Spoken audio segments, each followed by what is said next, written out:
Director, IIM Amritsar, Professor Nitin Seth, Director, CEFIPRA, Professor Didier Havoiso, Senior Official, Embassy of France to India, Mr. Kumar Saurabh Raj, IAS, Commissioner, Municipal Corporation, Punjab Government, Mr. Harpreet Singh Sudan, IAS, Deputy Commissioner of Amritsar, our esteemed guests from the industry and the academia, faculty, staff, and dear students. I welcome you all to the IIM Amritsar edition of the CEFIPRA lecture series. We are joined today by the renowned economist and Nobel Laureate in Economic Sciences in 2014, Professor Prof Tirole. The event today is co-organized by IIM Amritsar and Indo-French Center for the Promotion of Advanced Research, CEFIPRA, which strives to promote quality information exchange between the two nations. In India, we believe in lighting a diya or a lamp to commence an event, to call upon the divine to bless us.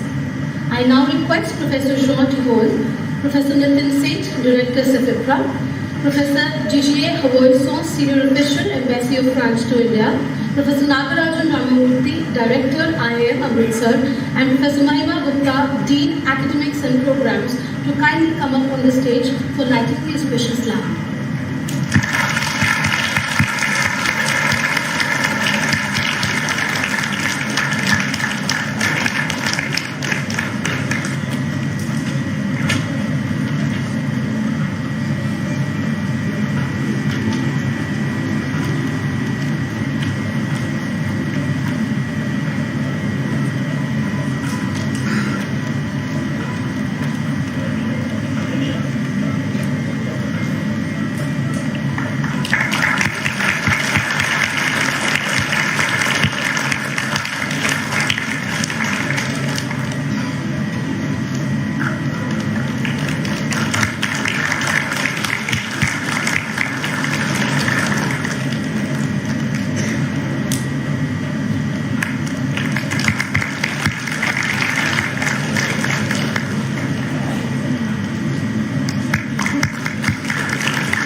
We are very fortunate and indeed honored to have amongst us today the Nobel Laureate in Economic Sciences 2014, Professor Jean.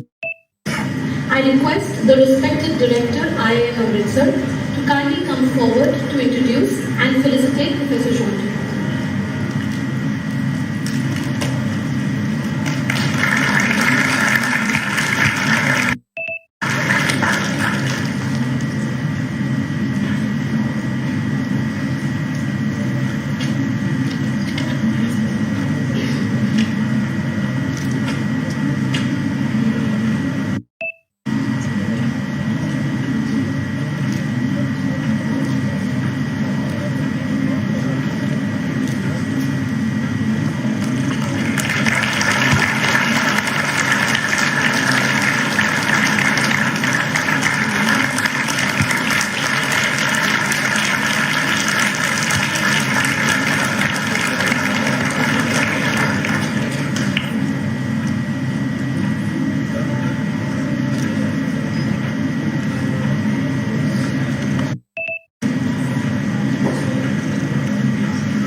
Gupta, academics and programs to kindly come up on the stage to felicitate our other dignitaries.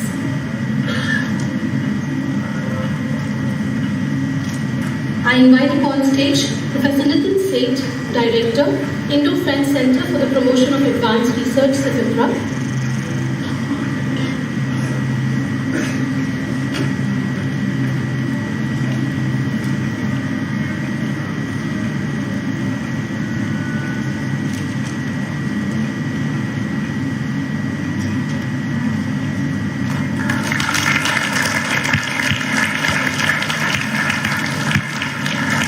Thank you, sir. I now invite Professor Tirole, Senior Official, Embassy of France to India.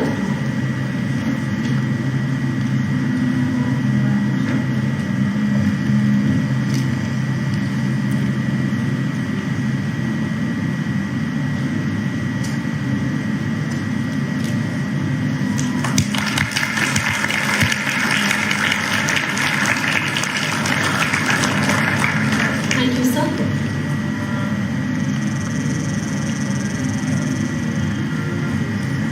Professor Prof Tirole has been mesmerizing the world with his contributions in game theory, economics, psychology, and industrial organization, among other fields, for the past 5 decades. Post attaining his PhD from MIT in 1981, he worked as a researcher at École Nationale de Chaussee and later at MIT as a professor of economics. His career in academia has been illustrious.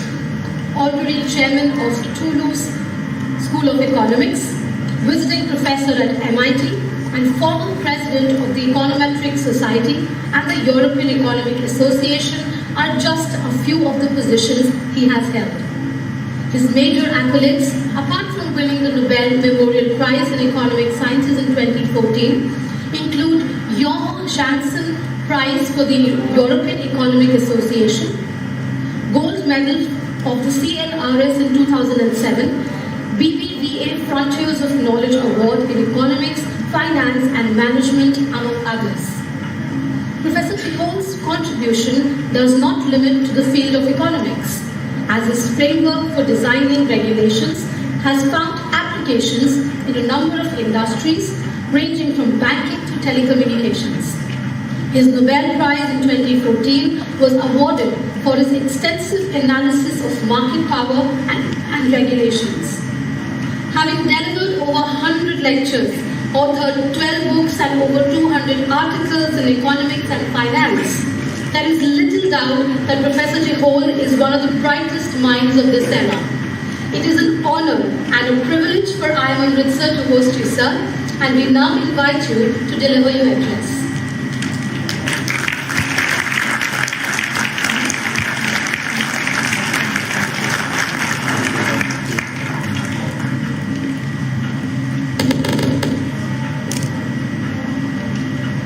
Mr. Director, dignitaries, students, professors, faculty, ladies and gentlemen, it's a very great honor for me to be addressing this audience today. I'm very grateful both to the Indian Institute of Management here for the hospitality, the very warm hospitality, and also to CEFIPRA and the French Embassy for making this happen. So thank you so much. And thank you for your very, very kind words. I want to exchange with you and have a Q&A session, of course, but also would like to introduce the topic. It's going to take a little while on market morality. So it's kind of exploratory. It's not as an economist, but also as a citizen, I have to wonder whether markets are moral. I mean, are we right in having a market economy? And that's going to be the topic of this lecture. I don't know if a clicker to move the slides forward to be useful. Sorry, I should have asked earlier.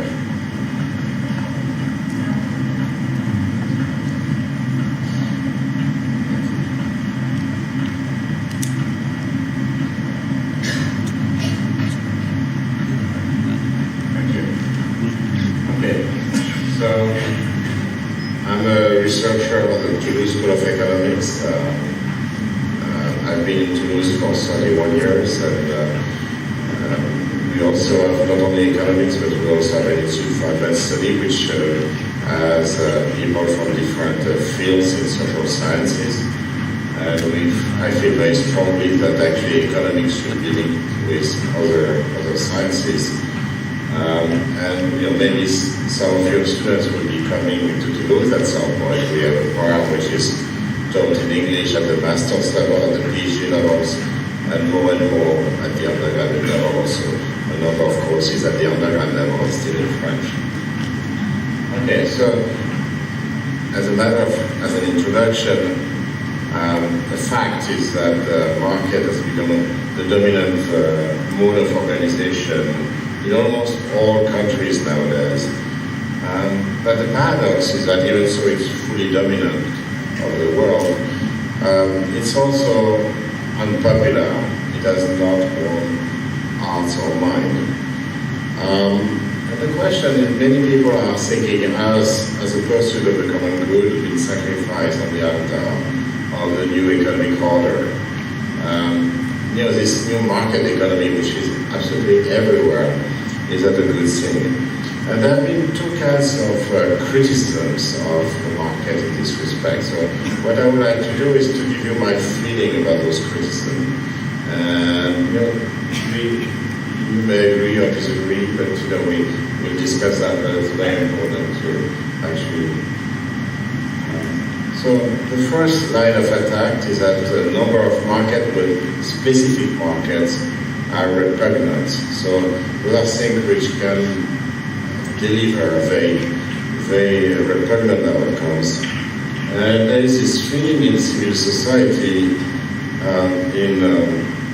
among religions, among politicians, among many philosophers, that actually those markets should not exist in the first place.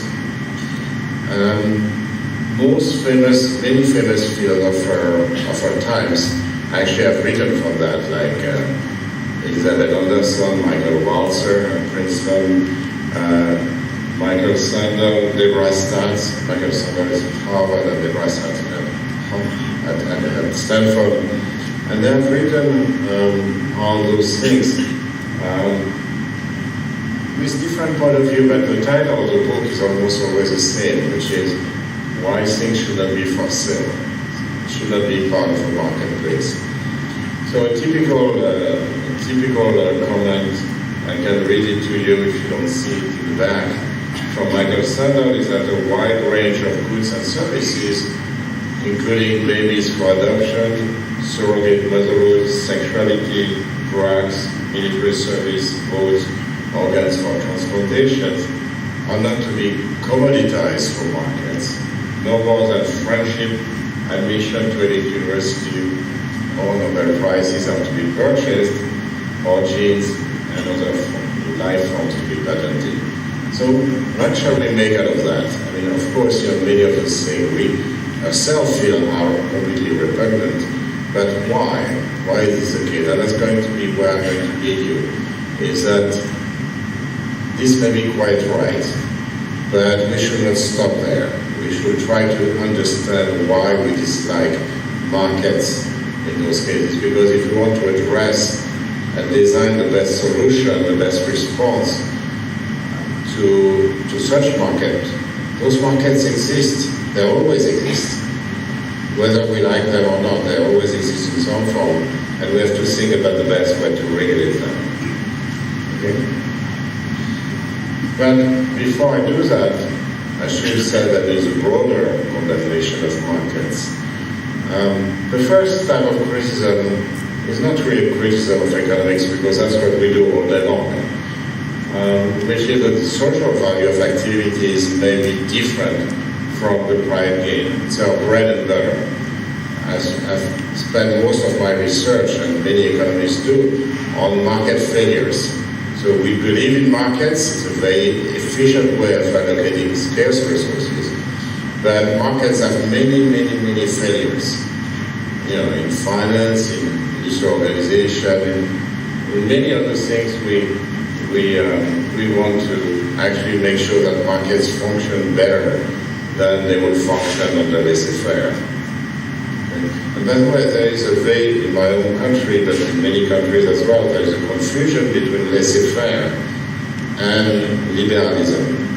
Liberalism is about making economic agents accountable for what they do to society. Whereas laissez-faire, by definition, is laissez-faire, so you don't try to make them accountable when private interest diverge from collective interest. So that's not really criticism. I don't take it as a criticism because that's what we do all day long. Maybe more importantly, there's this view that markets frame ethical choices. So it's a different type of criticism in which the idea is that managers may be socially conscious, socially responsible, but they cannot express their social responsibility in the marketplace.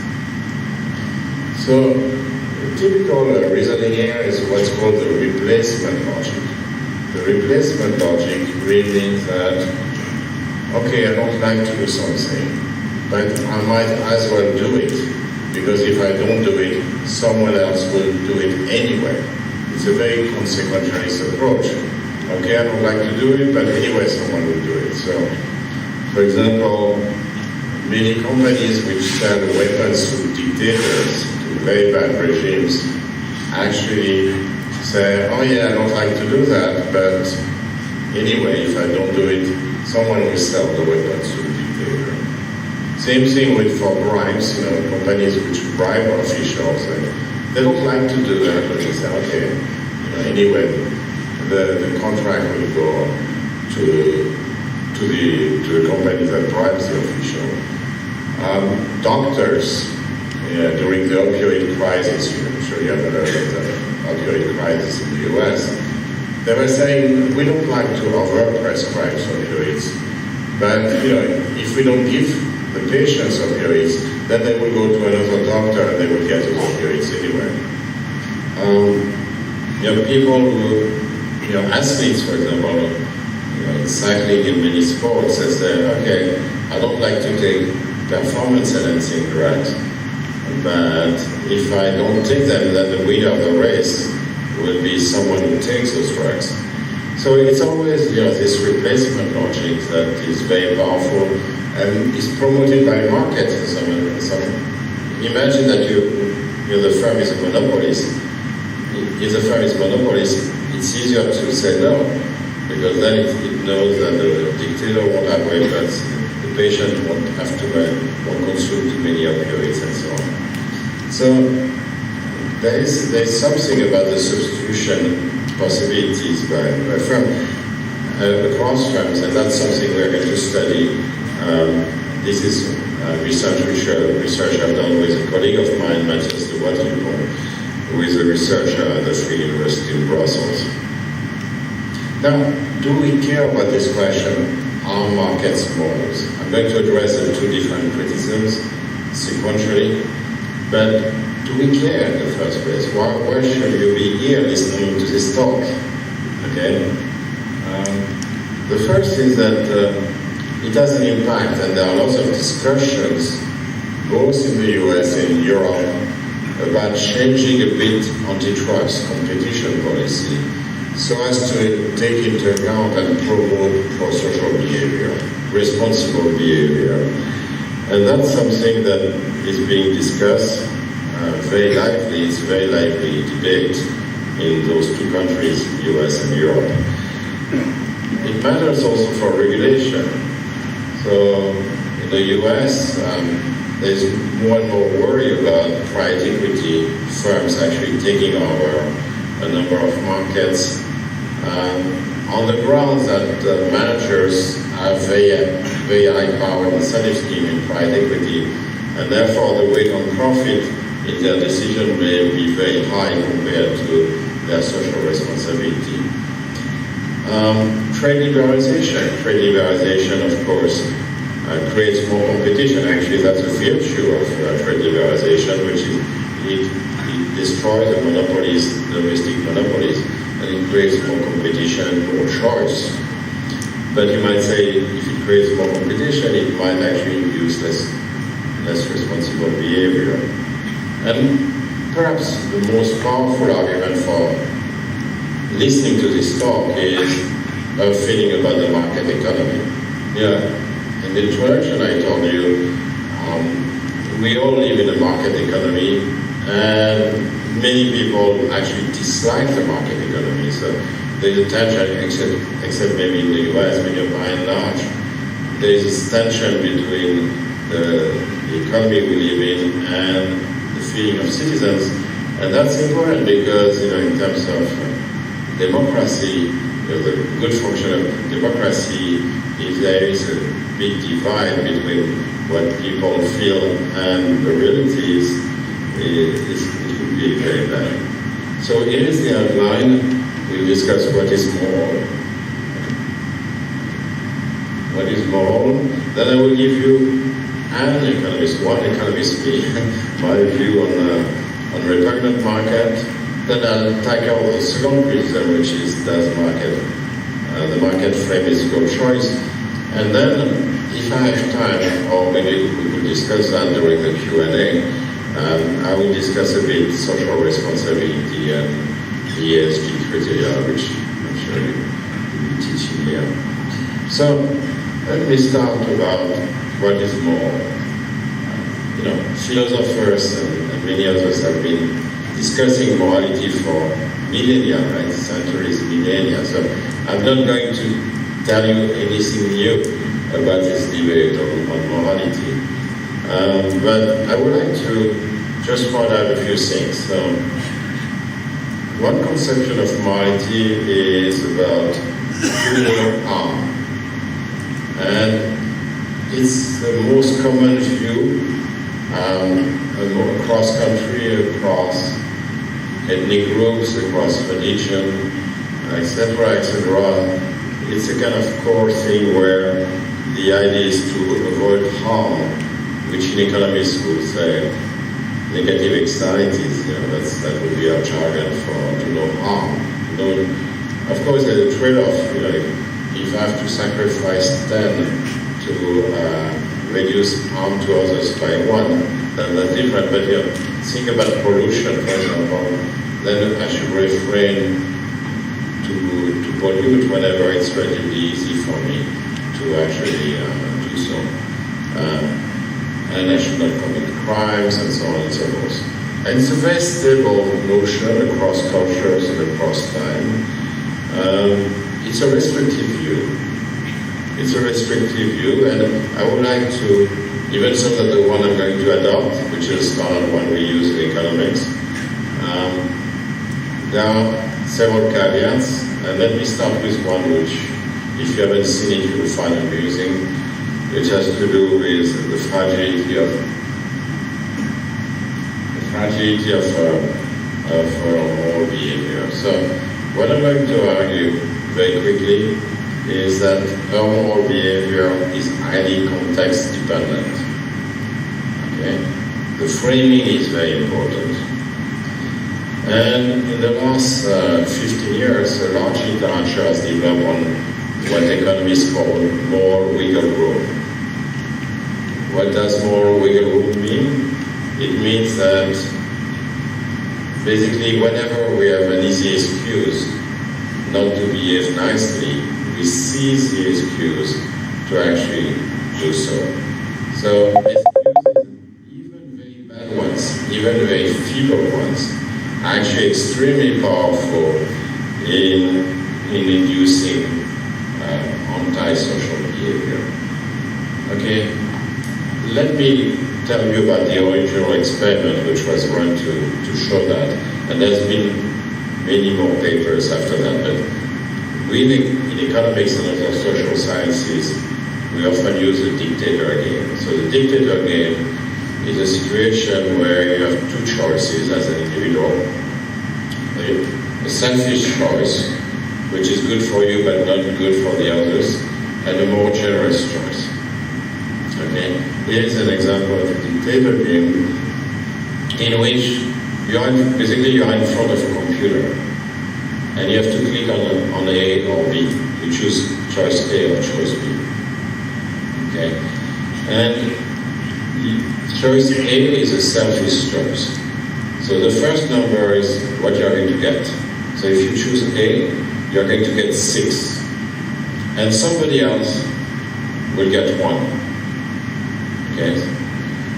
So think of that as being dollars, for example. So if you choose A, you get $6, and the other person somewhere else in the experiment, you don't know who this person is, will get 1. If you choose B, which is a general choice, you get less, you get 5. And the other person will get 5. Okay? So it's very clear which one is a selfish choice and which one is a generous choice. Now, this experiment has been run thousands of times in almost every country. And the general conclusion is that we are always ready to be nice. Yeah, we're willing to be nice and be generous with the other if the loss to us is not too high. So in this case, when you choose B instead of A, you lose $1. Okay? And the other gains $4. So you might say, okay, I'm going to be generous, I'm losing only $1, right?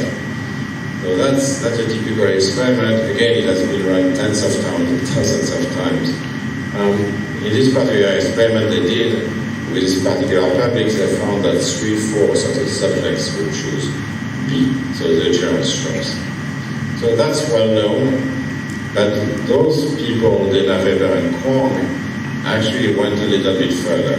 And they said, let's do a variant of that. And this is this variant which is extremely interesting. So they said there are 2 equally likely states of nature. Okay? So instead of nature 1, the choices are exactly the same as before. So A is a selfish choice, 6 for the dictator, 1 for the other person. B is a generous choice, 5 for each. No change, no change. But let's have a state of nature 2, in which A becomes a no-brainer. It's a no-brainer, so if you choose A, you get 6, the other person gets 5.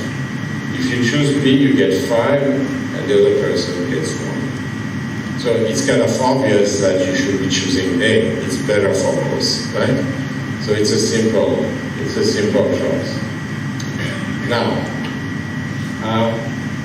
the experimenter says you can click on this button, and if you click here, you will know if it's state of nature 1 or state of nature 2. And it's free. You can know the state of nature for free. So do you want to know the state of nature before deciding between A and B?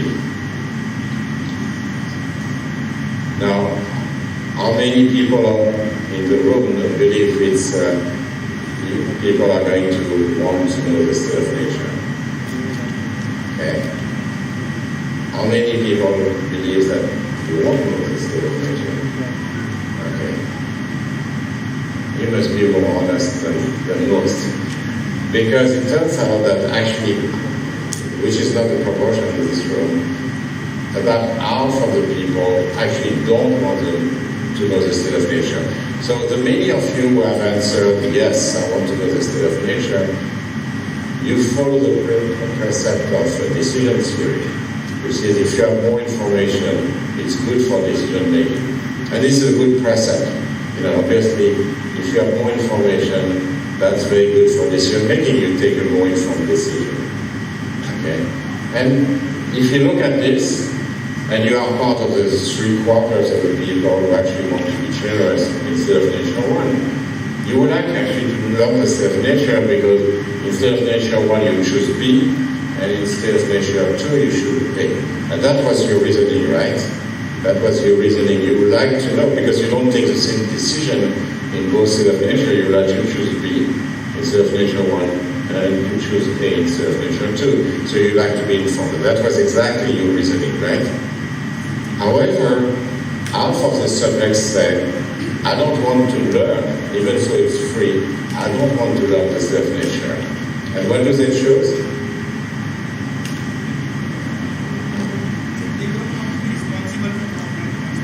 I'm sorry, I cannot hear from them. But Okay, there's a microphone coming.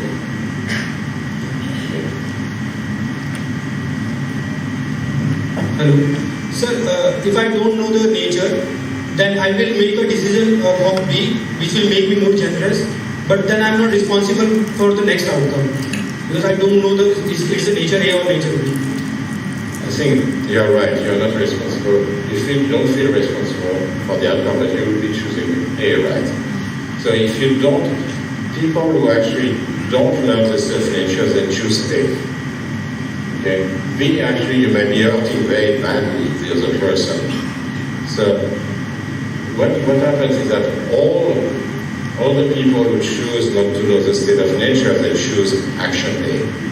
They choose action A, and they choose action A with a very bad action. That's very interesting because they have a very bad excuse. They say, oh, but I'm not sure, I may not have hurt the other person, which is correct, by the way. I may not have hurt the other person because I might be instead of nature 2. So instead of nature 2, actually I'm good to the other person. So if you're really generous, and that's exactly what your reaction was, you should want to learn the self-nature 1, to choose B, and self-nature 2 to choose A, so that you take an informed decision. But actually what this shows is the fact that lots of people don't want to learn the self-nature, even so it's free to do so, is that they're looking for an excuse.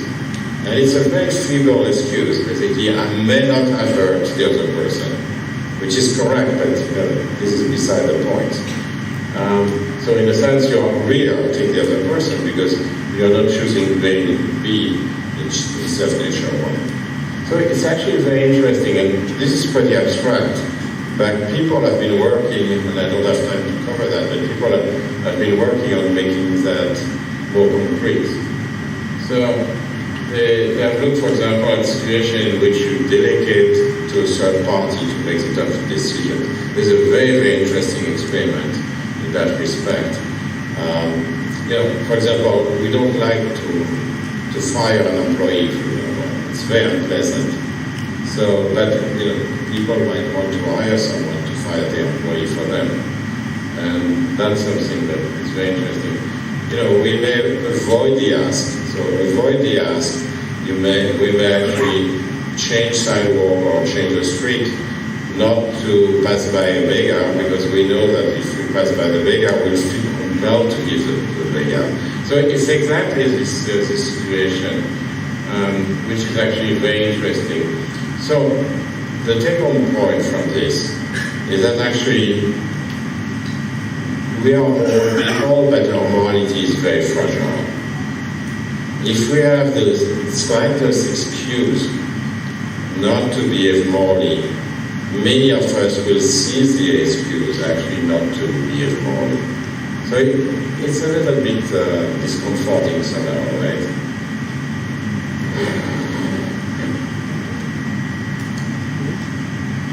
Now, I would like to say also that there are controversies, and again, philosophers have been working for centuries, millennia actually, on what is moral and what's not, because that's central to the organization of our society. So, I'm taking the point of view of do no harm, but it's clear that morality is viewed by many people in a broader sense. So, if you go back to French philosopher Durkheim, maybe Durkheim, or more recently Jonathan Haidt, who is a philosopher, who wrote this book, The Writer's Mind, you'll see a description of a number of behaviors which involve no clear harm to anyone, but nonetheless can be viewed as immoral. For an economist, it's kind of strange because if I'm not hurting anyone, why should my behavior be immoral?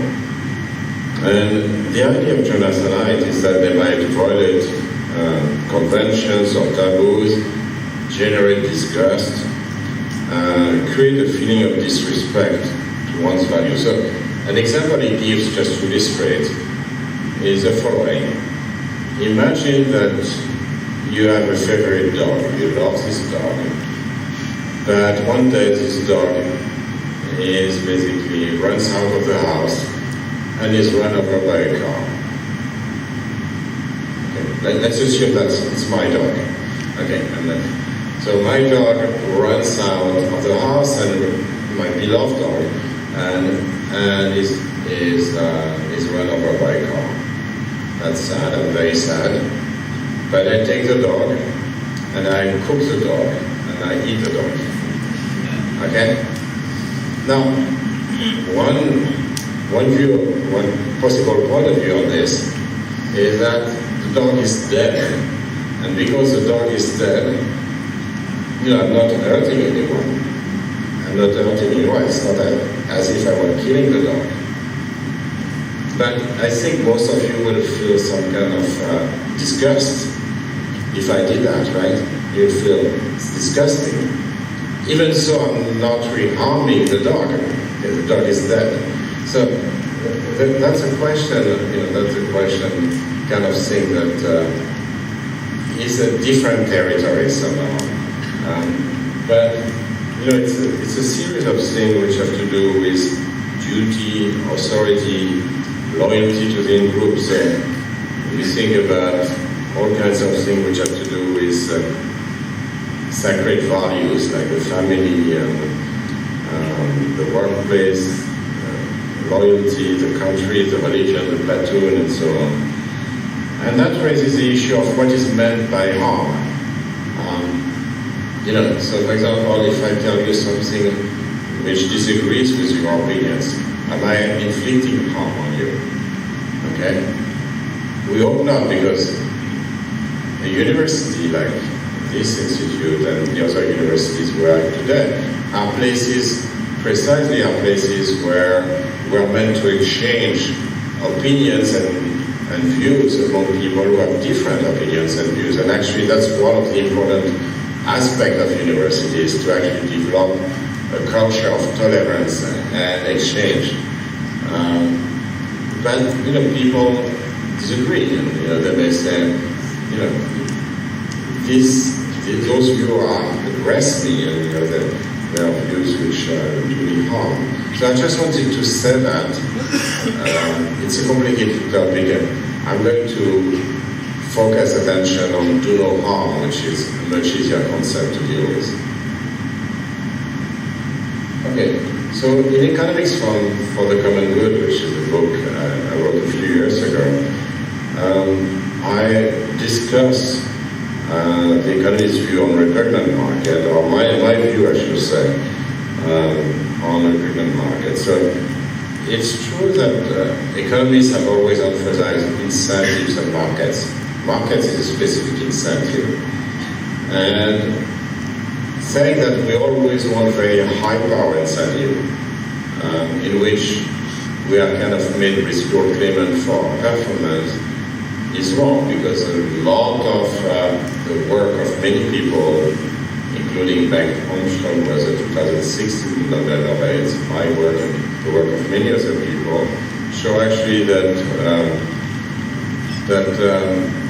high power incentive scheme may not be desirable in many situations. So, for example, when you have teamwork, when you have collusion with monitors, when you have repeated interaction, when you have multitasking, have in mind the work of Holmström and Milgram here, asymmetric information. We have worked a lot on saying, yeah, incentives are very good, but there are caveats too, and you have to pay attention to those caveats in specific circumstances. With Roland Benabou, who is a researcher at Princeton, we worked a lot on the possibility that incentive even crowd out performance.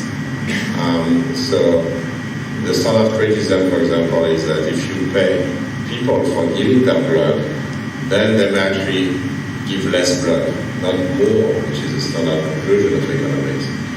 And that goes back to all theories in psychology, and we explain why that may be the case, which is that if economics would say it's a signal extraction problem, but basically we will say, if you pay me to give my blood, then when I give my blood, you don't know whether I do it because I'm generous or because I want the money, I'm greedy, right?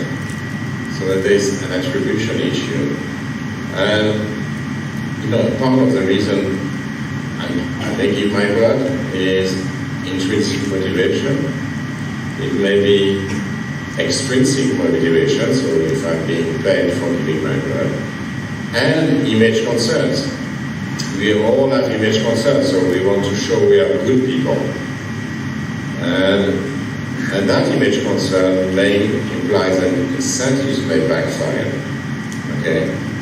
Because, as I said, people don't know whether I'm doing it for the money or I'm doing it because I'm generous. So if I'm being paid, but of course not paid enough, then probably I will give less blood than I would have given if I was not paid. Okay? And we have worked on other reasons for why you are crawling out. Okay? But nonetheless, the premise among economists, and there is a lot of evidence on that, is that incentives work. With all those caveats, on average they work. And same thing, the premise is that markets work. They prevent market power, they give right incentives. Now, as I mentioned, the psychologists, sociologists, and the wider society criticize this incentive view. The legal scholars have another criticism which is a bit different, which is that laws, by the way, is an incentive scheme. If you go to jail, of course, that's an incentive. So the law is not just an incentive scheme, but it's also an expressive item. So basically, by designing your law, you also express the value of societies. So that's something I've worked on with Orbit and too. But the legal scholar emphasize that the economist view that laws are used just an incentive scheme is a bit restrictive because we also have the expressive value of the law. And the philosophers already discussed. So let me come back to the repugnant market. So the point I want to make here on repugnant market is that actually a number of those repugnant markets can be analyzed in terms of straightforward economics. And you might not think about it, but it's straight economics in a sense. So think about, say, babies for adoption. Why do we object to having a market for babies for adoption? Okay. Well, it's a simple external argument. Okay, so if two parties agree to transact a baby, there is no reason why the person who purchases the baby will be the person who actually will love and take good care of the baby. Okay? So this is third party which is not part of the transaction. Okay? That's very important. Take another no-brainer. Slavery. Involuntary slavery. It's a no-brainer, but why do we object to it? Simply because there is a third party who is not part to the contract and who has a huge stake in the contract, it's a slave. So that's why those markets are immoral. They exert huge externalities on parties which are not part of the contract. Now, perhaps more interesting is the notion of image externality. So that's something that has surfaced until the 20th century in the US, in Europe and elsewhere. So think about, I discussed that in the book, the practice of some people of meeting in nightclubs or the like, and taking a small person and throwing this small person as far as possible. I mean, you may have seen movies with that practice. And the small person is actually equipped with a lot of padding, so it's actually it seems it's not dangerous for the small person. And the Supreme Court in France had to decide only 25 years or 30 years ago, had to decide on whether it was illegal or not. So the idea is to off-tossing people who try to throw the little person, the small person, as far as possible. Now, the argument actually was interesting. So it was a nightclub who had hired a small person, and there were clients who actually did that. Now, why? Something that escaped me. I don't understand why people can enjoy that, but that's beside the point. That's not the point. The point is that the clients wanted to do that, and the small person actually wanted to do that. And actually, the small person was the one who went to the Supreme Court saying, "This is my job. I want to practice my job. I want that job because I'm making money out of it."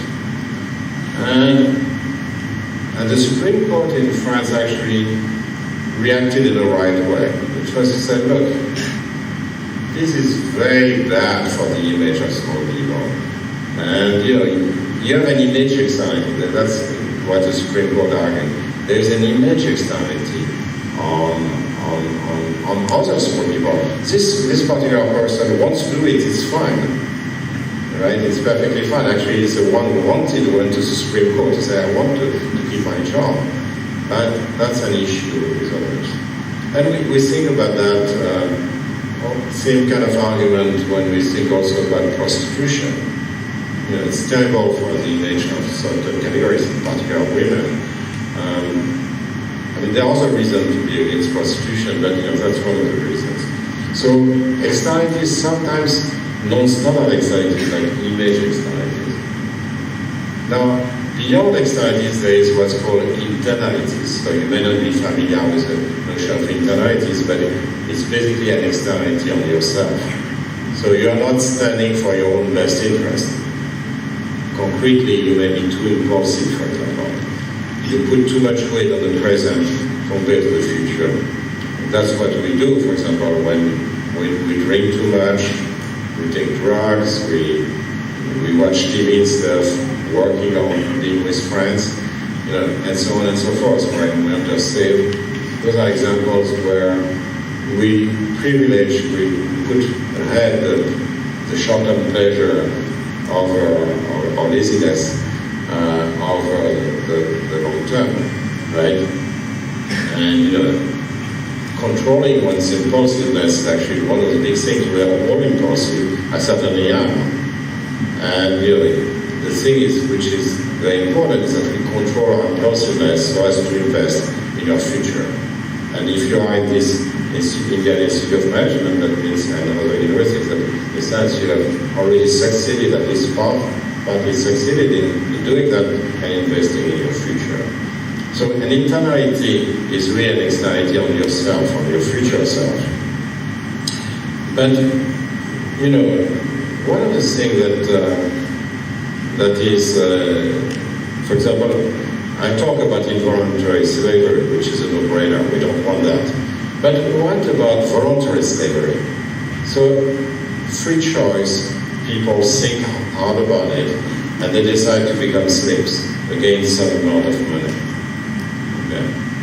Why don't we like that? That's actually interesting to understand. We don't like that because there might be an internality. So some people might want the money right away, not realizing or not accounting sufficiently for the fact that their future will be miserable. Same thing, we're always a bit shocked when people sell their kidney for very few $100s. But those people want the money. That can be understood too, but of course they will live the rest of their life without kidneys, right? So that's an issue.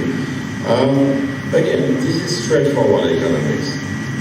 Same thing for asymmetric information. So asymmetric information is, imagine that I pay you to be my friend. Okay? If I pay you to be my friend, I will never know whether you really are my friend. Right? There's an asymmetry of information, and I will never you. Same thing. If you imagine that you have bad grades at the institute, and you are paying to say, I don't know, I'm getting my diploma nonetheless, then the value of this diploma will be reduced a lot, right? Because, again, it's an asymmetric information issue, and it's a no-brainer, okay?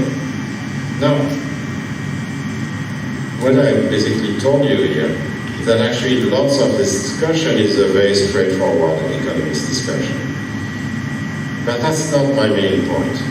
My main point is that what about indignation? Okay? We often, and many philosophers, but also we as citizens, we often feel indignant about those markets. We feel shocked, and that's normal. We feel shocked. But then, you know, the same philosopher will, for example, tell you that the carbon price is immoral because it allows firms and citizens to buy the right to pollute. Now, I always retort, nonsense. Because today you have no carbon price or low carbon price. Is that more not to pay? And when you pollute. So, the question, which is very important, is that even so a number of those condemnations are correct, if you don't have any discipline in your thinking, then you are going to extend that to many markets you don't like. And that's very dangerous. So I propose having more discipline and basically saying moral postures are a warning signal. It's a warning signal. It tells you that something might be wrong. So yeah, your emotions tells you that something might be wrong. That doesn't mean necessarily that this thing is wrong. Or that doesn't tell you, even if it's wrong, how to regulate this thing. Because again, those markets exist, whether you like them or not, they do exist. They're underground, they're mafia, they're abroad, they do exist. So, you know, think about kidney sales, you think about prostitutions and all those things. They do exist. So the question is always supply and demand. You're not going to raise that. And you have to think about it more deeply in order to better regulate them. And you avoid those examples in which actually there is no harm being done. Okay? So I want to say, you know, people have used that for a long time in almost all countries, almost all centuries in a sense, to, for example, say that marriages between people of different races is immoral. Marriages between gays is immoral. Now, the question you have to ask is, where is the harm? If our view of morality is do no harm, who is being harmed? Is that because people have different lifestyles? That we are harmed by those people? You know, that's the kind of thing we have to ask. So I'm not imposing any solution or any of my value judgments, but the only point I want to make is that we need, you know, sometimes the morality of the majority can be a way of oppressing minorities. And we need to take that into account to make sure that nothing bad happens. Okay? We need to understand why we feel indignant. We need to think through. We must be intellectuals. Okay? So let me come to the next topic, which is, does market frame ethical choices? So I told you there's a nagging question. Does the market weaken our moral compass? There's a little bit of work, not much actually. Maybe some of you will want to do some empirical work, experimental work on that, because I think it's a very important thing, which shows that it may be the case that it weakens There are some experiments, in particular by Armin Falk and Nora Chesh in Germany, about that. Now,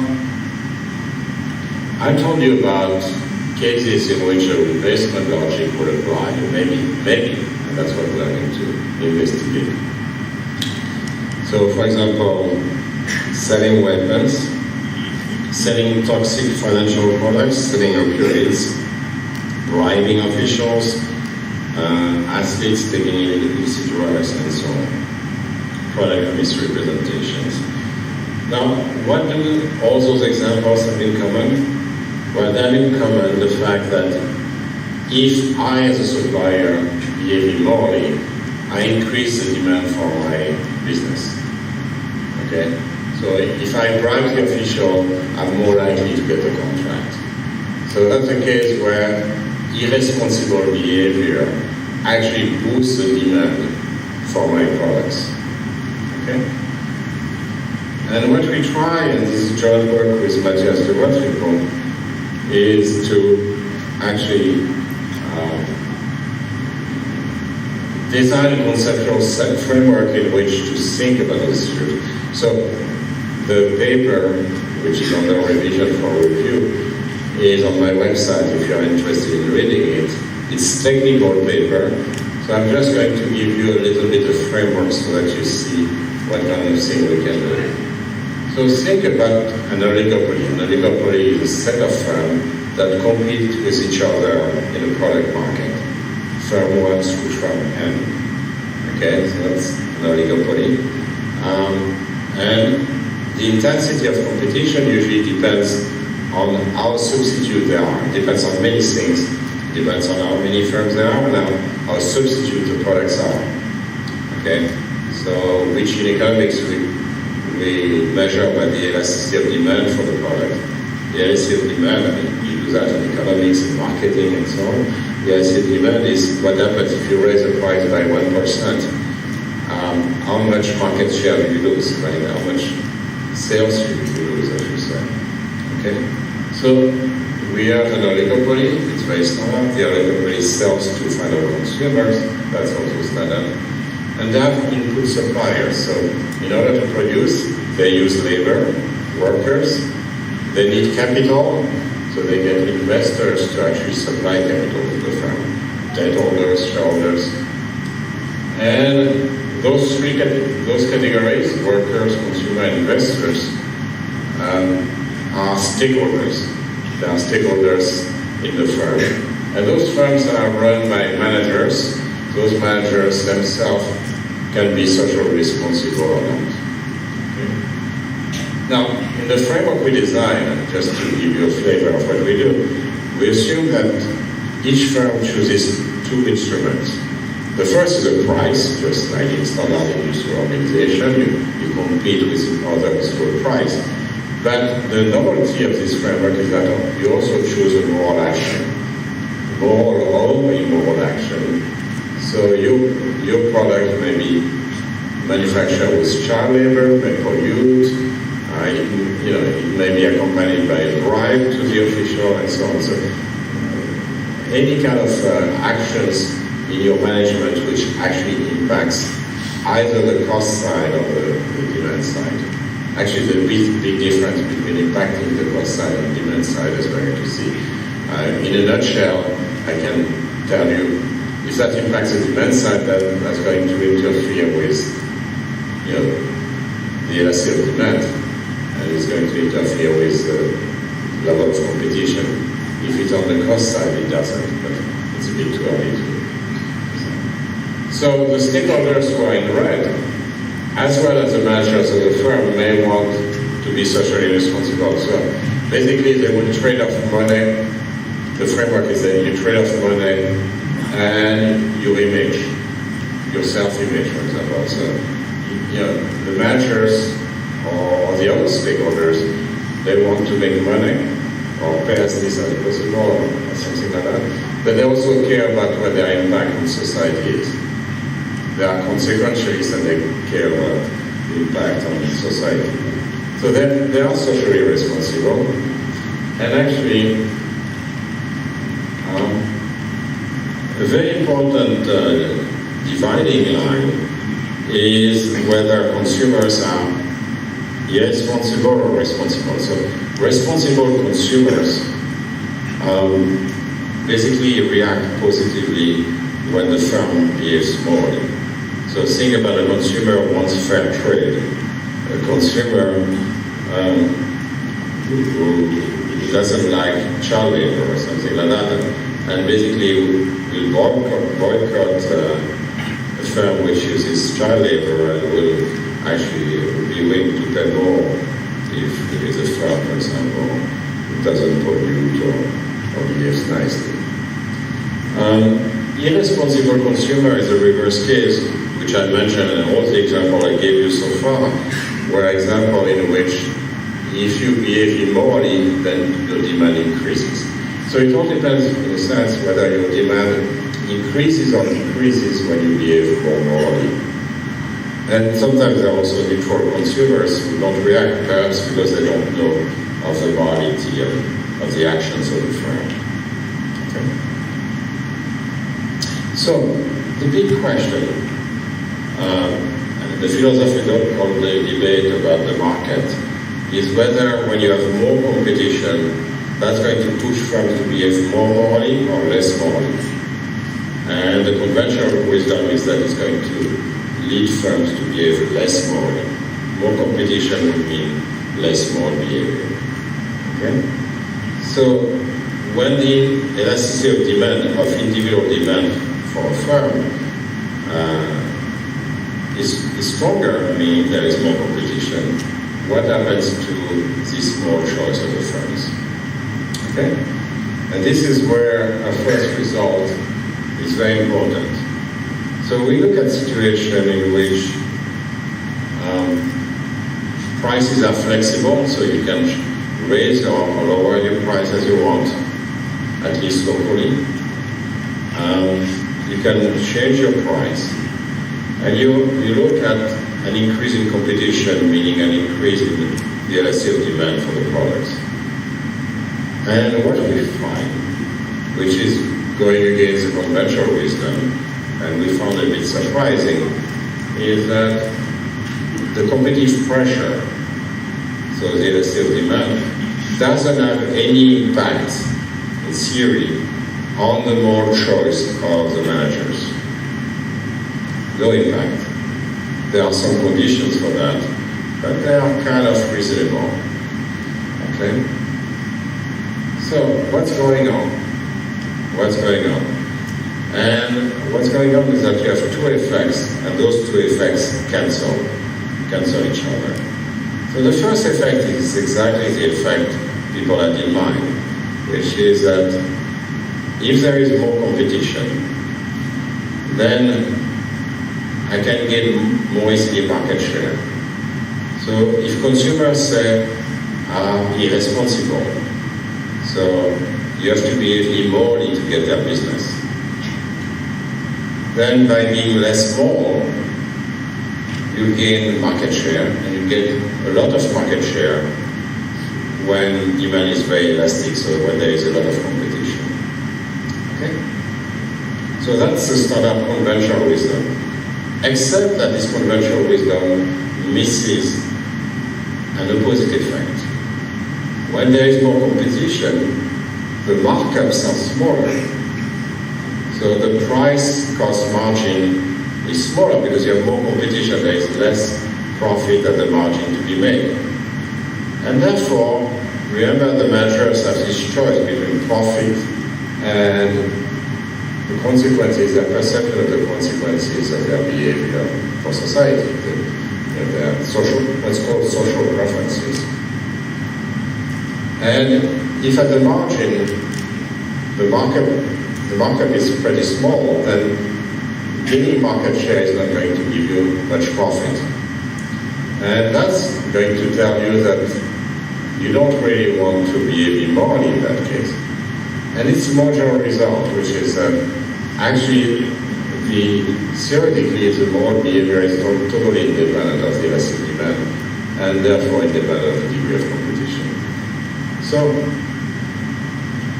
you might say it's a bit abstract, but it shows you there is no theoretical reason for why we should have worries about the market.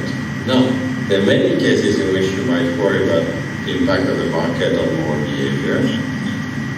And this is a little bit suggested by this result.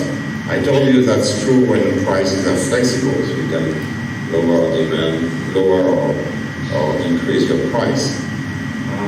But there are also some markets in which prices are not flexible. So think about regulated markets. It depends on the country, but taxis might have a fixed fare, doctors might have a fixed reimbursement, and so on. Franchises might not choose their prices. In that case, the price for the firm is not flexible because it's determined by someone else, for example, a franchisor or a regulator. And in that case, when being unethical increases demand, then when being unethical increases demand, then I think more competition is going to be bad for moral behavior. So we do get a conventional wisdom in that case because there is no reduced market effect. I told you there is another effect of an increased elasticity, which is the market is reduced, so there is less incentive to gain market share. But here, because your price is fixed, you don't have this reduced market effect of competition. And basically, what happens is that the market induces bad behavior. More competition induces bad behavior.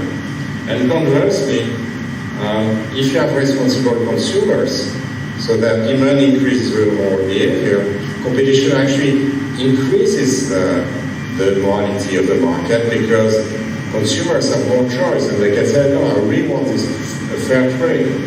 I'm going to shop around and get a fair trade firm. So that's the thing. And you can go on, I don't have time because I would like to exchange with you. You can go on and on. And for example, one of the big debates nowadays is about not-for-profits. Not-for-profits, by the way, is similar to a fixed price because that means your price has to be, not making any profit, so the price should be at the level of cost. Okay, but you cannot fall below because otherwise you will go bankrupt. And that means that it's not rigid. The pricing is endogenous, but at the same time it has to be to align with cost. You can do that and try to study, the economics of for-profit because I don't know about India, but in the West there is a lot of discussion about whether schools and hospitals should be run by not-for-profits.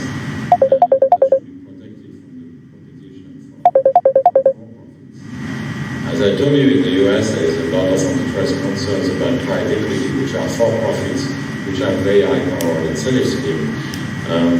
So that's the kind of thing you can discuss. So I'm going to work on discussing that. I don't know.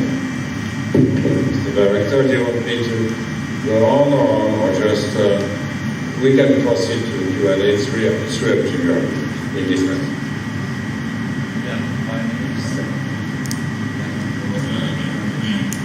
Maybe just an introduction to social responsibility. So maybe I can skip that.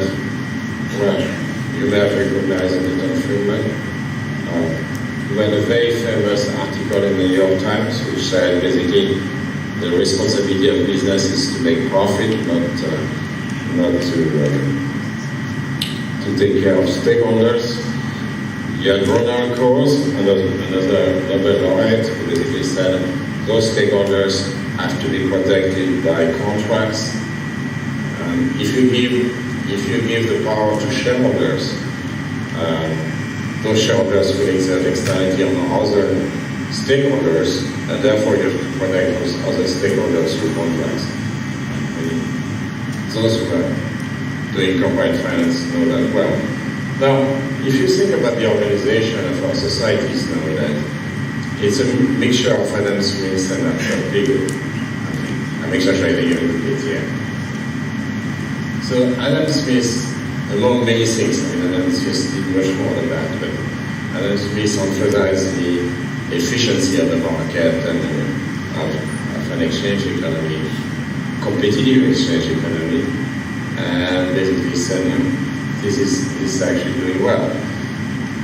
People discuss regulation of market failures. Actually, it's already a little bit in Adam Smith as well. Adam Smith is not a laissez-faire person that people describe, not quite. He actually wrote, I don't know, you may have read this book, The Theory of Moral Sentiment, which at the time was a fabulous book. Now it's a bit outdated, but it's a fabulous book, The Theory of Moral Sentiments, because he already had some of the ideas in psychology and links that to economics. But it's a very simple view of society. So the market is very efficient at allocating scarce resources, and sometimes it fails for the various reasons: market power, asymmetric information, externalities, internalities, inequality, and so on. So the market fails, and the state is a market fixer. So the state basically corrects the market failures. And it's a very simple view of society, right? You have the market, which is a very efficient instrument, and then you have the state, which basically corrects all the problems that markets create. The problem with this view is that often the state doesn't correct market failures. And just look at climate change, look at inequality, look at many other things. In particular, all the time bombs. The time bombs is basically the set of policies for which, if the government doesn't do anything for a year or two, it doesn't really matter. But a year or two plus a year or two plus a year or two, that makes 30 years. And we see where we are now with climate change. Same thing with debt, same thing with education, same thing with R&D, same thing with many things. If you underinvest in education of your children for a year or two, nothing will happen today. The consequences will be in 30 years, right? 20 years, 30 years. Okay? But again, given that nothing happens today, there is procrastination, wait and wait. So that's one of the many reasons why governments fail as well. The state fails very often, okay? For multiple reasons. And, okay, if market fails and government fails, what remains? You and me, right? The citizens, the firms, the civil society. That's what remains when the government doesn't do its job. And that's why we are ESG criteria. That's why we have social responsibility. We are, in a sense, substituting for the state. Okay? Now, the question is, what do you do with this? And one of the big challenges, and we can discuss that later on, one of the things we haven't solved quite is to define the exact criteria for social behavior. There are lots of committees all over the world which try to define what is green, for example. And the one thing I want to emphasize, which I am a strong believer in, is impact. Being green is not to pretend one is green. Being green is actually to act so that it has a big impact on the planet. Okay? And it's not the same thing. Because there are some actions which look green and actually don't do much for the planet. Okay? And the whole challenge is actually for all of us is to define the right criteria. And then on that front, I very much agree with Peter Singer. Peter Singer is a philosopher who has emphasized the notion of impact as a worker, as an investor, etc. So, what matters is impact, it's not our posture. And that's our social responsibility to be along those dimensions. Okay? So I'm going to skip here. Let me just thank you so much for having me and I want to thank you for your attention.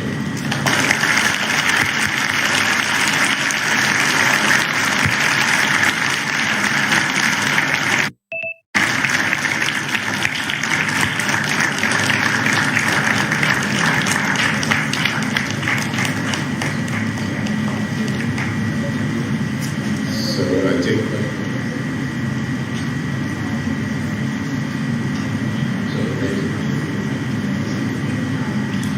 let me suggest that you ask questions. The most difficult question is always the first. Be shy, and there's a microphone which is going to circulate. It would be lovely to have questions from both faculty and students. By the way, you have to tell me, because you don't always see who has a microphone. Good morning, sir. I'm Vignesh. My question is... Okay, there's too much competition here. Hi, sir. Am I audible? Hello? Hello, yes. Yes, sir. My name is Vignesh. My question is, how has the pandemic impacted the morality of market? Has it been different for different economies, or is it the same for all the economies in the world? Yes, so my question is, how has the pandemic affected the morality of economies, morality of markets? The dynamics of what? The morality of markets. Morality of markets. The pandemic. How will pandemic impact the morality of markets? I'm sorry. I'm sorry. Sorry. I'll repeat my question, sir. The pandemic. Okay, so the pandemic is it's hard to tell. The pandemic was a war. It's a war, right? It's a war against unequalness. It's nice because it's at least a war where we should all be on the same side, as opposed to a southern war where you have two sides at least. And when you have an enemy who's actually someone with your politics with. So it was a war against a virus. And one of the things which happen in a war is that the observation in sociology is that people feel closer to what's called an in-group, people who are similar to them. Unfortunately, they may feel further away from the out-group. That's bad, but they feel more like they are community. Some people have told me during the war, I felt like somehow part of a community all at once. And here, we're all fighting, the entire world was fighting this virus. And the standard prediction will be that we will feel closer to each other. And we'll be more generous in particular. That has happened sometimes, not always. We also have seen how countries will fight for masks and vaccines and etc. We still see that the country's interests often prevail over the other countries' interests, unfortunately. It depends. In Europe, we've seen European Union actually making progress and trying to fight to some extent, not to full extent, together against the vaccine.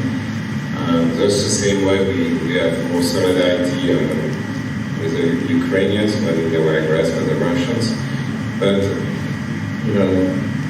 how long-lasting is it? And, the experience is that, again, when you have had wars, people feel they are communities, they tend to be nicer to each other, but then that disappears over time, unfortunately.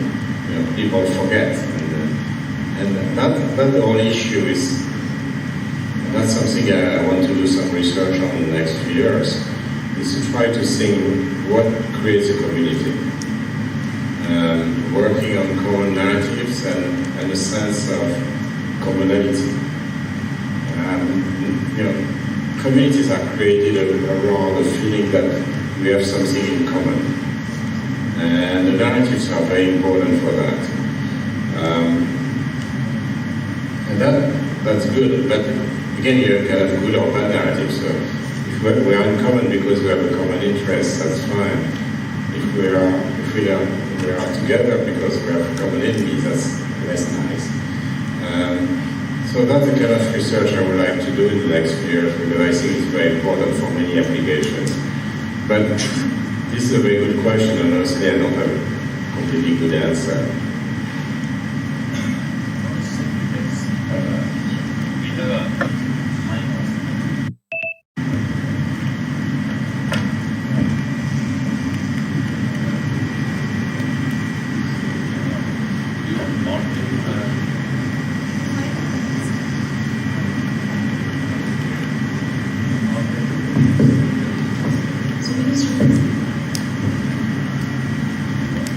Good morning, everyone.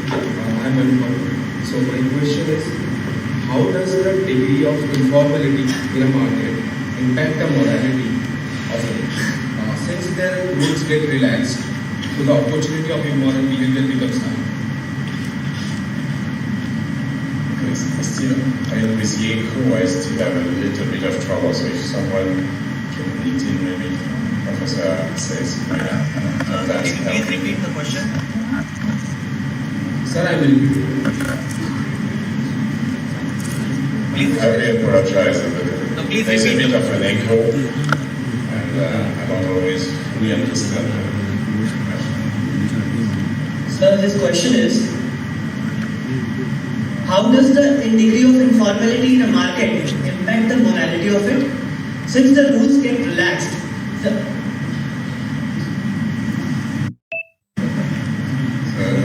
That has to do with the informality. yes, sir, the question is, Yes. how does the degree of informality in a market impact the morality of it? Since the rules get relaxed, the opportunity of immoral behavior becomes high. Thank you. So, the question is, in a sense, your question is about whether incentives are good for behavior, right? And there's not a reason, because if it's informal, I guess what you have in mind is that the rules are relaxed, that's part of your question, and the penalties for not behaving well are smaller. And that may be the case. That may be the case because we know that in general incentives do matter. There are some counterexamples. I mentioned the crowding out phenomenon. And also, we also see that in informal markets, you have lots of repeated relationship. And that's a general observation, which is that if, say, for example, in a country which doesn't have the rule of law and the contracts are very difficult to enforce, the courts are very slow, for example. So that's the case. I understand maybe in India too.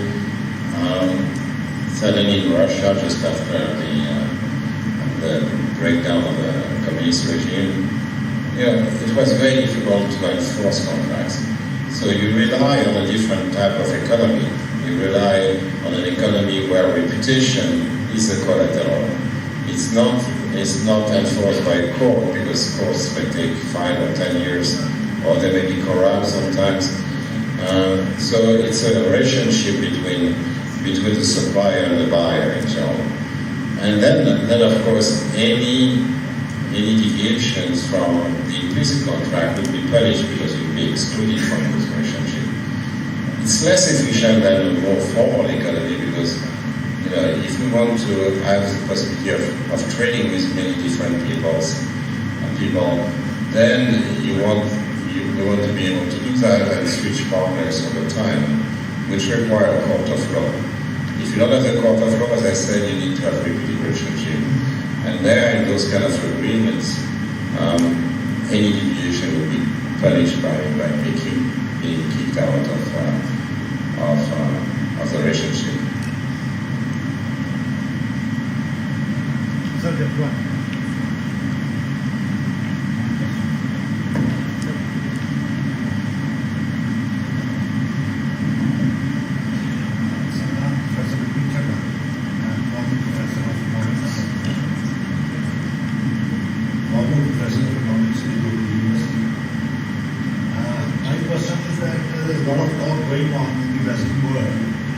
About the determination of price for unpaid work. For example, a son tending to his elderly mother, or the woman looking after the household. So all this going on. My question is that will it be possible for the market to determine the price of such an activity in the normal?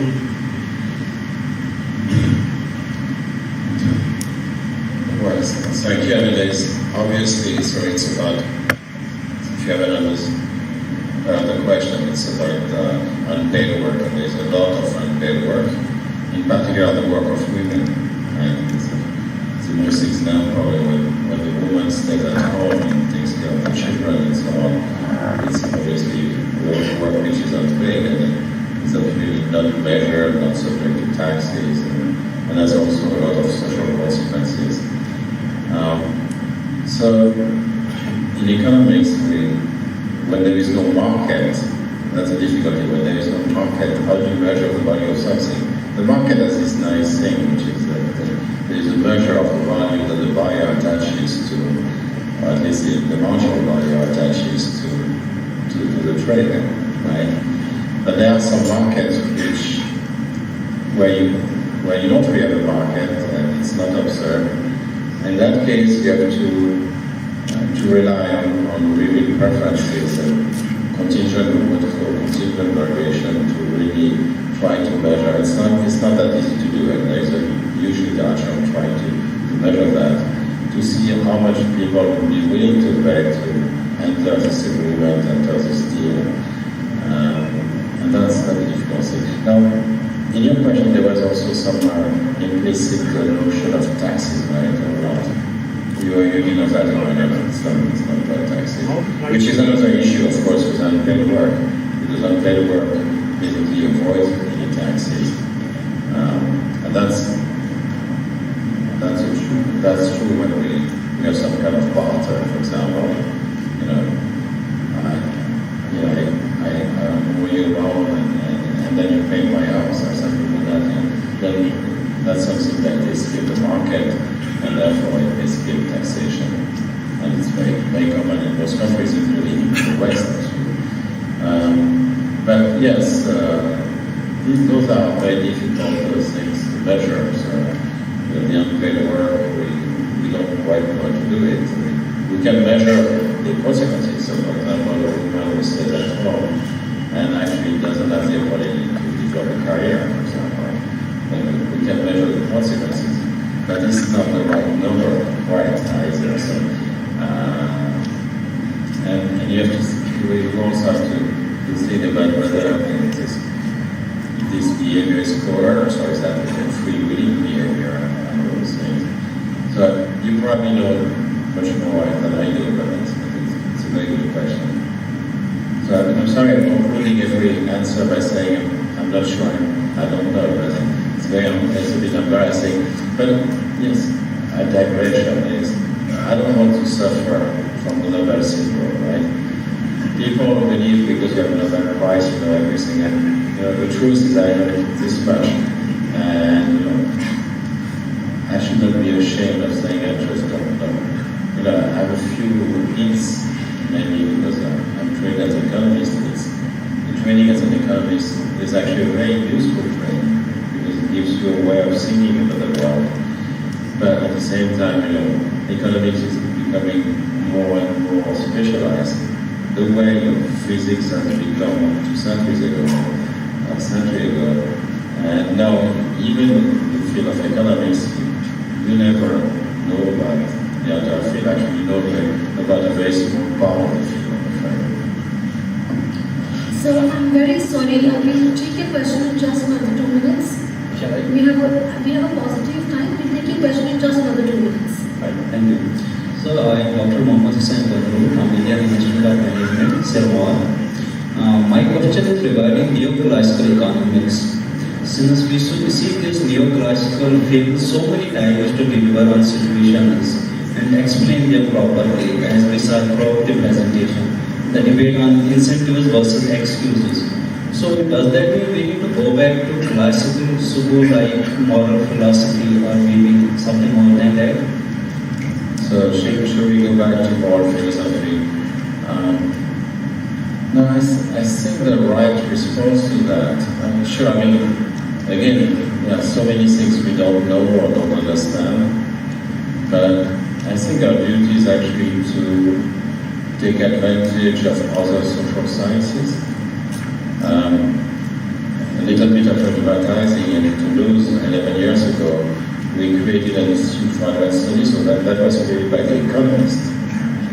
But in this institute, which is in our building, we have psychologists, sociologists, historians, anthropologists, political scientists, etc. And we learn from them. So we have some philosophers also from time to time. So it's important actually that we have this possibility of learning from them so as to make economics more relevant. So there are a number of things we can very well explain with just straight economics. And then there are some other things where we have a harder time to think about if we just stick to the standard economic paradigm. So my view is that we have to expand the economic paradigm, not because it's wrong, actually it's extremely useful, but because it's missing a number of things that we have to incorporate. So moral philosophy is of course very important. Social psychology is also extremely important, but I would say we have to import from those fields in order to better address our economic problems.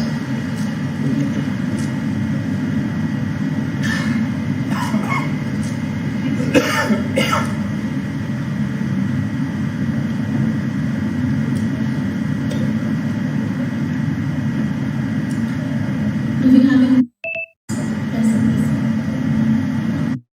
Sir, my name is Prof Tirole from IIM. Thank you for the excellent lecture, and which is very relevant to both developing and developed countries. I have one observation and one question. And the observation is we largely focused on assertive information whenever we talk about market failures. But what about bounded rationality? Even if we give more information to consumers, given the bounded rationality, they are able to make use of it. That is one point, sir. The question is, the family form and state interactions in the manned decision-making era to achieve some Millennium Development Goals. So how the today topic could pose some kind of fruitful thought to the gathering here to carry out future the academia, industry, state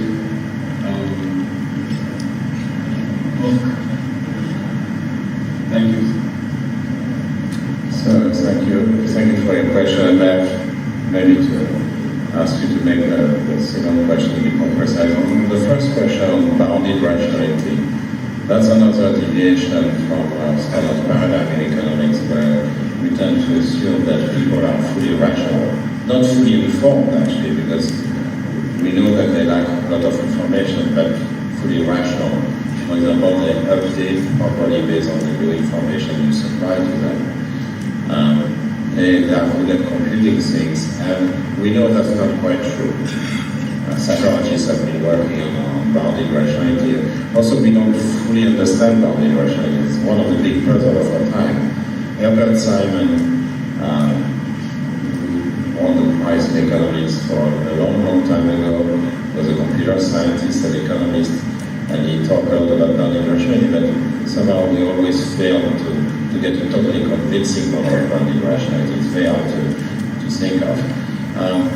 And bounded rationality is very important. Some of it is just basically transaction costs. So think about the new regulations on privacy, GDPR. Everybody knows what GDPR is about. So the Child Protection Regulation in Europe, so that when you go on the web, your privacy is respected. I applaud it because I think we need much more regulation of privacy. Privacy is not very well respected by platforms and by governments, and we need much more regulation of privacy. So that's great. Few laws on GDPR, but if you look at what GDPR has done, is to give you information, but you have to be able to process at the time to process this information. So when you go on a website, which probably you do 20 times or 50 times a day, and you say you consent, but you consent to what? So for example, your information is going to be sold to 150 firms. You don't know what those firms are, John. You don't even, you can read that. You don't know what the exact privacy policies are. And you just want to know who won the soccer game last night at the World Cup. And you have to, if you wanted to do it right, you would have to check 150 websites, understand their consent policy, understand their privacy policy, which usually is written in very ambiguous terms and very hard to read terms. And the fact is that I click, by the way, impulsively. But even if I were not impulsive, I don't have the time to do that. So it's very important as a new branch of economics trying to reduce the transaction cost of processing information. Because processing information is incredibly costly to us. Even if we are rational, we behave like as if we were boundedly rational. I try to be rational, but I really, if you look at my behavior, it looks boundedly rational. So we need to help the consumers, as consumer actually with that. And GDPR is only a first step. And one of the things we have to be working on is the next step, so that we actually save a lot of cost while knowing what we are consenting to. Your second question, maybe you can make it a little bit, I understand the least. So the second question motivates me because the ultimate user is the individual, whether it is market failure or state failure. When individual knows that I will be the user if the system is not working well, by knowing it, why the individuals or the morality or ethics from himself or herself or the family values system, so that at least a reasonable percentage of externalities can be minimized, so that the resources available can be utilized efficiently for enhancement of the social well-being, overall social well-being. Here my question is where you are mentioning, you just trying to mention a few minutes before that the privacy related issues, the information generation issues, like this artificial intelligence and machine learning is really what is bringing the attention to each and every one in the society. So given that when he himself taking the decisions, we have so many challenges. Now we are moving a step ahead. Man, vision, decision making. How it is going to, at least to 2030, where we have a target of 11 billion crores. So how we will reasonably achieve in the society's high evolution of this? This is what my motivation to really take your opinion on this. Thank you. Now, several points to be made on your question. It's really a fascinating question, and some of you might want to work on that. On AI, the issue is how decision-making by AI is going to interfere with morality. And that's a big issue. There's a lot of concern. I refer you to a European Commission document.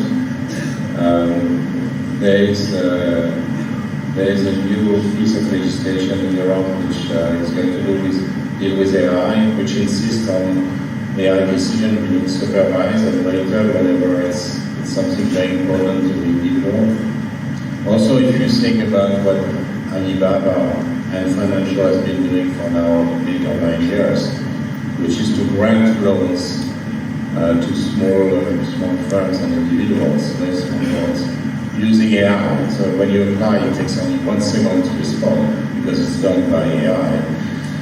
That's something which would be prohibited in Europe, for example. With several concerns, one of the concerns being that there could be some discrimination because, as we know, AI works on data sets which are based on the past, and that might induce some discrimination against some categories. It might also not use the causality right, it might contact itself with correlation. So there are various reasons why AI may not take the right decision. At the same time, it's incredibly fast and incredibly efficient. Another area where AI is going to be powerful is in law, right? Courts are starting using AI. Should the AI would decide the decision to send someone to jail for 20 years, or should it be a judge? No, you have to look at the counterfactual because the judge themselves are not always objective, right? They have their own prejudices and they make their own mistakes. And so it's a comparison of counterfactual between the mistakes which would be made by AI and mistakes which would be made by human beings normally. So this is totally fascinating and it touches on more issues. There is work being done actually, including by two of my colleagues in Toulouse, the Toulouse School of Economics Institute for Advanced Study. Actually, Jean-François Bonnefond works with a psychologist, not an economist, a psychologist, has done very famous work on autonomous cars and the decisions which are embodied in the software, which are more ethical decisions, on basically who to save and who to kill, for example, when you have a choice between the two. You have another person who is from MIT that is probably going to come to Toulouse. César Hidalgo was working on attitudes toward machines and AI, the morality of machines. So there are lots of references, and those are fascinating books and fascinating articles, and I would highly recommend them to you. If you want references, I can give them to you after the speech. But I would say it's huge field, and it's now. We're late. We are late in the process of designing regulation. We need to think more about it. We have to do what I call social science fiction. We need to anticipate more on those issues. So that's fascinating. And then first, the other point we are implicitly making is the issue of norms. How we are influenced by norms, how we are influenced by the morality of others. And that's also extremely important in many respects. Talking about citizens and the decision of the state, one of the big issues we face is the undermining of democracies. We see more and more populists in power, we see more and more autocrats playing on populism and nationalism, and it's a terrible evolution for the world. We need to actually pay attention to that, but the reason it's working is a series of things. And one of the things, only one of the things, is of course the frustration and fears that citizens have about a number of topics that they think that the state is not in control of. So for the young people, it's obviously climate change, of course.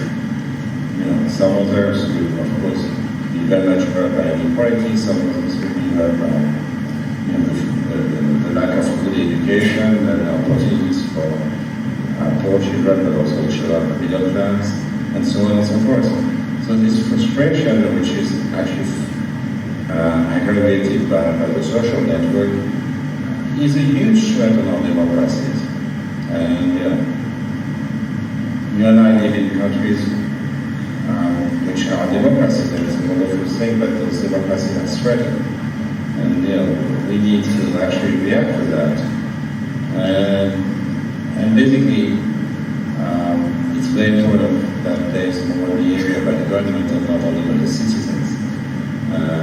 Because of course, if the government doesn't do the job, it's also an excuse for citizens to actually behave immoral themselves. In the same way that social norms, there's a lot of evidence now that social norms play a role, big role in morality. sociologists run what's called a norms-based intervention, which try to change a norm. And something that people have been doing is to try to understand why when trying to change a norm works and when it doesn't work, it can even backfire sometimes. So I can give you some examples of that. These are all questions from research. For the faculty and the students here, there's a lot to do, I think. So much we don't know that we all have to contribute to knowledge. Thank you very much. Professor, can I ask one question? The last question. So the modern economic system, or the system that we live in, has benefited humanity in numerous ways. But nonetheless, rising inequality and inability of unwillingness of governments to take stance on issues like global warming, refugee crisis has become hot topics. So how do you believe the market-based incentive system or market-based economic system, to be specific, the neoliberal economic policies could benefit could help these problems? What do you recommend to the policy makers? Well, I think most of the issues are due with poor regulation. I'm in favor of a strong government, a strong state which is going to regulate market. Not a state which is everywhere. That's not the job of the state. The job of the state is to be the referee and basically correct market failures. That plus the lack of multilateralism that we see more and more. It's not new, but it's very dangerous. Now, the question is, if we don't like the market economy, what is the counterfactual? What is the alternative? And that, at this stage, I haven't seen any. The people who came up with communism, for example, a long time ago, which was a very generous approach, but for reasons which are perfectly understandable and predictable, that failed. They didn't take into account the incentive. That means that there was an economic disaster. That means that authoritarian rule was reinforced, because if people wanted to compel people to work, that meant that there was no democracy, there was no environmental care. I mean, think about the Soviet Union. It was poor, it was undemocratic, the culture, very rich culture, had particularly the environment was a disaster in the Soviet Union and so on. And I would say that about many other countries. So it's not because they're the wrong people. It would be a mistake just to say, oh, it didn't work because the wrong people were in power. That may be the case in some cases, but it's the system itself which creates that. So we have to look at the alternatives. At this stage, nobody has come up with anything better. I mean, I'm very critical of democracy, but that's by far the best we have so far. The democracy, the capitalism, and I would say the social democracy. So basically, make sure that people are protected, make sure that children get a good education regardless of their birth, and making sure that there is a coherent healthcare system. That's social democracy. So far we haven't found a better way than the market economy with a very strong state which intervenes whenever people are run by the market. Due to paucity of time, we will not be able to take any more questions. Thank you everyone for your enthusiastic participation. That was indeed a very good session. Market morality is a very complex, nuanced and polar topic for debate and discussion. And we are forever indebted to Professor Tirole for sharing his views and making us understand some of the intricacies of it. I take this opportunity to express my sincere gratitude to Professor Tirole for sparing his valuable time to enlighten the young and intellectual minds of our country. A ship is only as good. I, on behalf of the Indian Institute of Management, thank our respected director, Professor Radisson, for his able guidance, strong leadership and clear vision, which made the event a success and which has helped the Institute scale greater heights at large. Thank you. Thank you, sir. I extend my gratitude to Professor Nitin Seth, Director CEFIPRA, and the entire team of CEFIPRA for their relentless efforts in promoting the research exchange between India and France.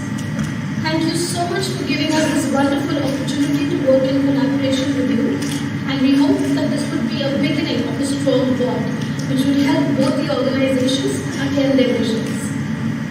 I also thank the Ministry of Europe and Foreign Affairs, Government of France, and the Department of Science and Technology, Government of India, for helping CEFIPRA in the mission they have embarked on. Next up, I would like to thank Professor Tirole and the Embassy of France to India for their overwhelming support in conducting the CEFIPRA lecture series.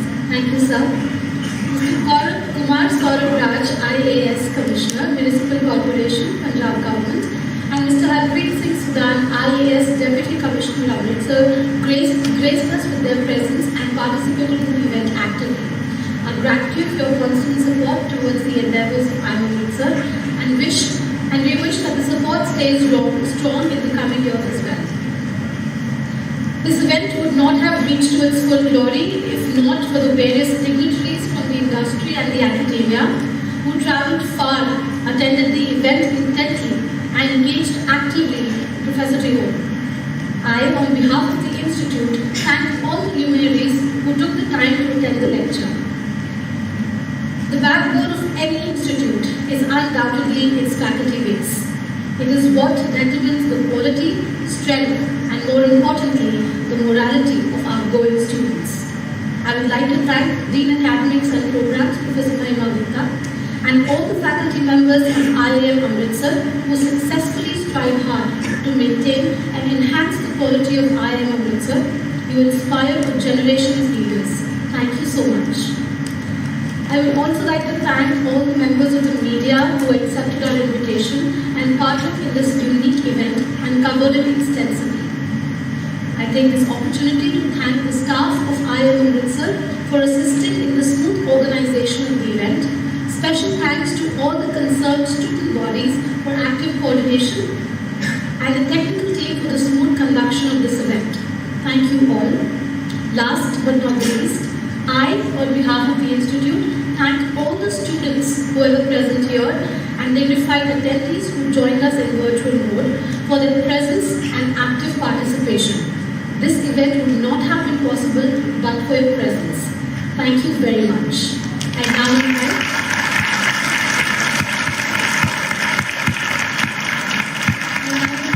the Director, IIM Amritsar, Professor Nagarajan Ramamurthy, to give Professor Tirole a small token of appreciation from the Institute.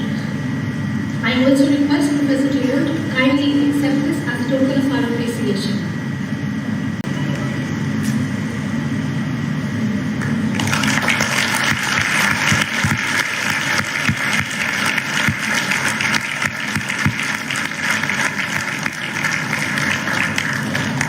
Long live India and France friendship.